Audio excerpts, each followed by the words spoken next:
So we are officially on the road to WrestleMania.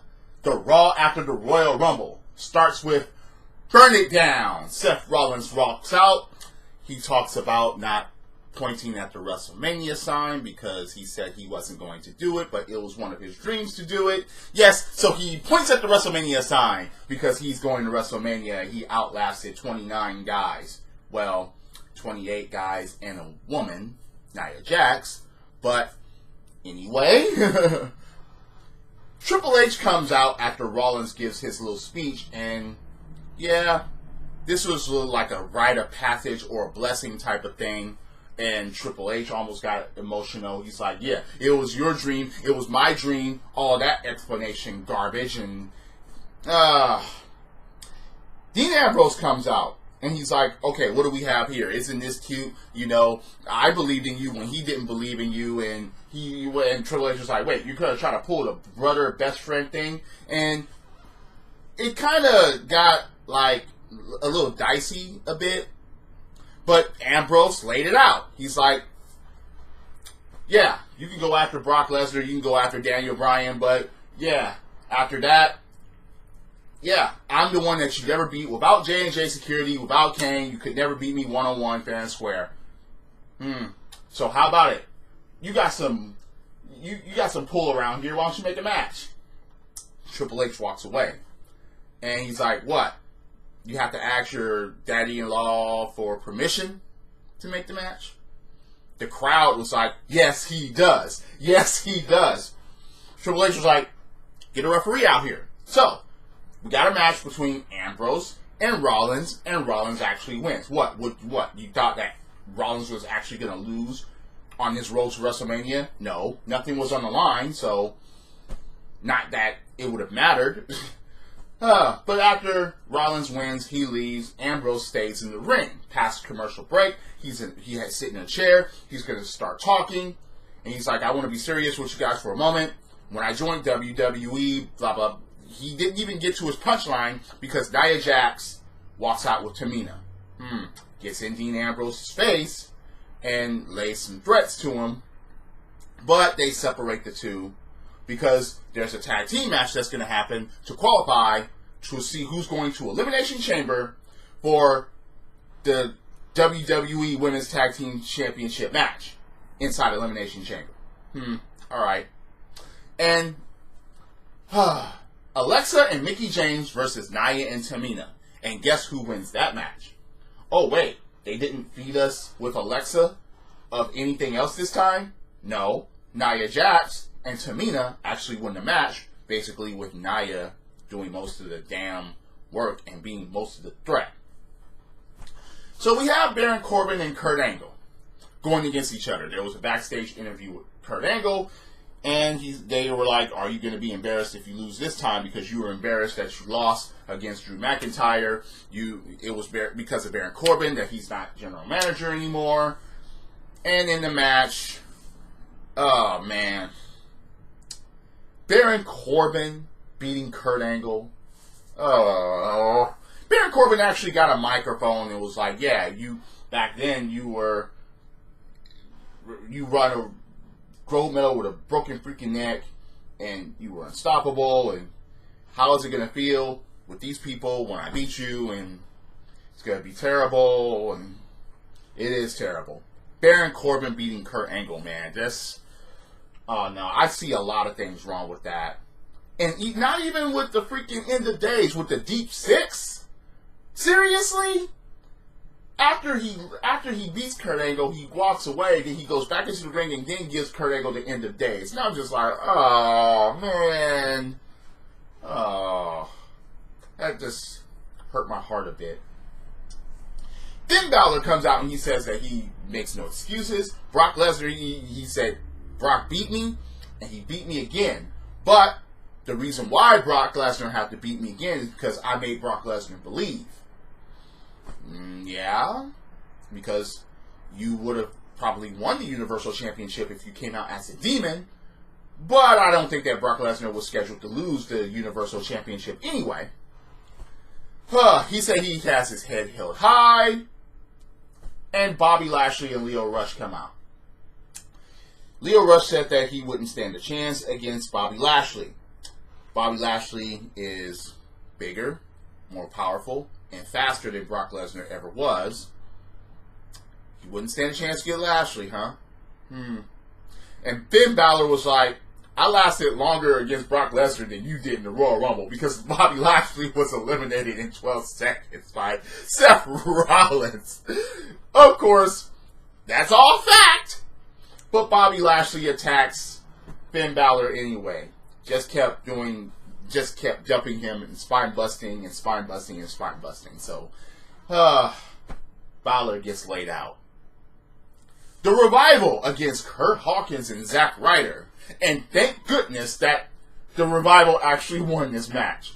If Kurt Hawkins would have somehow pinned either member of the Revival, I would have been like, no, I don't care if they're former tag team champions or not. Zack Ryder and Kurt Hawkins. At this point in time, no, they need some build up before they can actually, unless Zack Ryder would have pinned someone, but no, man, no. So, Elias turns heel on the mic. Says that the people let him down. He's disappointed. He won't write songs for us anymore. And he's going to sing a song. But before he does that, Jeff Jarrett comes out. Aww. Yeah, you got a problem with me. He spells out his name. He does his usual WWE shtick. He even says, listen up, slap nuts. But the Road Dogg comes out, and I'm like, oh, no.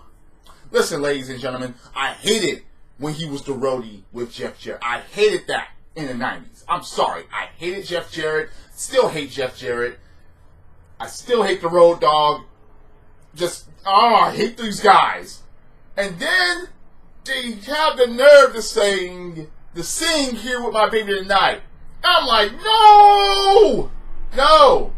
But thank goodness that Elias hits Road Dogg with a guitar, and I'm like, yeah, get his ass. Jeff Jarrett gets to the ring. Elias attacks. Jeff Jarrett fights back and lays down Elias, grabs his own guitar, and was about to hit Elias with it, but he hesitates. Elias takes advantage, gets Jeff Jarrett's guitar, and smashes Jeff Jarrett with it. I'm like, yes! Yes! Yes! Thank you, Elias. Can't stand those guys. Sorry. Look, even when the Road Dogg was the New Age Outlaws, I'm like, I can't stand these motherfuckers, man. Billy Gunn was doing all the motherfucking work. I can't stand Road Dogg. No. And then, when Road Dogg was with Jeff Jarrett, Road Dogg was just helping and doing the shit, and Jeff Jarrett was capitalizing. Road Dogg wasn't the fucking manager. I'm like, look, if you would have a manager help out, like Bobby Heenan, Jimmy Hart, that's fine. But wrestlers helping you? Come on, man. That's just... No. Just no. No. Anyway, Mojo Rawley argues with himself in the mirror. Talk about, it's your fault that I am at the place where I am, and you better go do something about it. What are you gonna do? Win the Andre Battle Royal? How far did that fucking get you, Mojo? I mean, we don't believe in you because you're freaking Mojo Rawley. Anyone out there that believes in Mojo Rawley? Look, Mojo Rawley, Miz, that's fucking close, okay? I can't stand Mojo Rawley, so if anyone is going to come to the defense of Mojo Rawley, by all motherfucking means, come on, challenge me with it. I don't give a damn. Talk about you have the total package of speed, power. No! You gotta show it in the fucking ring, and you gotta have the personality to boot. And Mojo Rawley, his personality just kills everything because we don't fucking believe in him. Liv Morgan and Sarah Logan of the Riot Squad versus Natalya and Dana Brooke. Backstage, it was supposed to be Ember Moon and Natalya, but Ember Moon is injured and had to have surgery. So, Dana Brooke is like, I'm better than Ember Moon. I'm even better than you. And I'm just like, seriously? Seriously, Dana? You're going to say all that shit? But Dana, in her defense, she wasn't the one that got pinned in the ring. It was Natalia.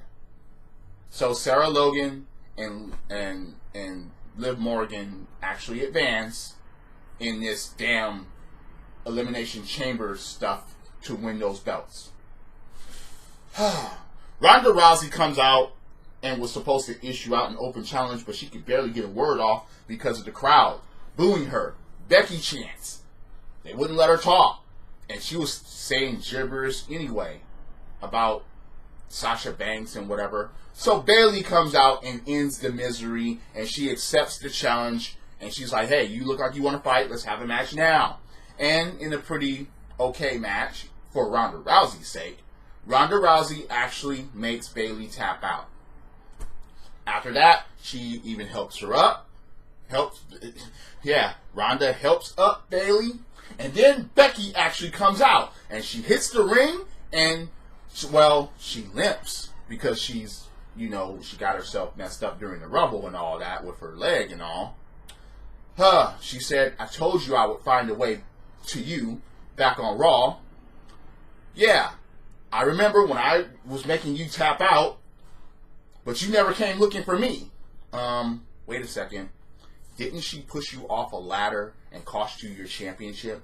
Yeah, she did more than come look for you. She costed you your belt, so you have to go looking for her again. But she's like, yeah. She does the whole Pokemon thing. I choose you! Yeah, Ronda Rousey Pikachu, I choose you. That's basically what it sounded like. I will shatter your mystique at WrestleMania. That was Becky's words, pretty much, verbatim. But Ronda Rousey actually gets a mic, and she's like, how long have you been the man, Becky? I've been main eventing in a sport that you wouldn't even last. I've been doing this, I've been doing that. Now I'm going to make you tap out WrestleMania, blah, blah, blah, blah, blah. Ronda rants. Okay, that's fine. Braun Strowman versus Drew McIntyre, and Braun Strowman actually wins by disqualification because Baron Corbin comes out and helps. Chair shots, but it didn't last long. Drew McIntyre was just, Braun Strowman actually gets some advantage and starts working on Braun Strowman starts working on Baron Corbin. Braun Strowman runs through them both outside the ring, but to no avail. He was about to just do the same thing to Baron Corbin that was done to him as far as his arm, but McIntyre hits a Claymore to Braun Strowman, and then a double choke slam by Baron Corbin and Drew McIntyre on Braun Strowman onto the steel steps. All right, I'll believe that. Paul Heyman comes out with Brock Lesnar because Seth Rollins, at the beginning of the show, he was told by Triple H that he had to make a decision by tonight of who he was going to face. They wanted to let him wait. Seth Rollins was like, yeah, it's going to be the hardest decision I ever had to make. Daniel Bryan, who I've been friends with for a long time, or Brock Lesnar for the Universal Championship. But Triple H was like, nope, this wheel keeps turning, it keeps moving, so you're going to have to make a decision by tonight. So Daniel Bryan is in attendance, and he was in the back with Rowan. Yeah, alright, that's fine. But Paul Heyman and Brock Lesnar come out, and Paul Heyman basically says, yeah, you gotta choose Daniel Bryan. So guess what? Seth Rollins actually comes out, gets in the face of Brock Lesnar, gives him a headbutt, attacks Brock Lesnar, and then gets an F5. And another F5. And another F5. And an F5 on top of the damn Universal Championship belt. Brock Lesnar about to leave. Seth Rollins was like, is that all you got? Lesnar attacks. Another F5. They gave him another F5 while Raw was going off the air. So, 6 F5s, and I'm just like, oh, goodness. After that, according to WWE.com, Seth Rollins chooses Brock Lesnar for WrestleMania. So, that's it.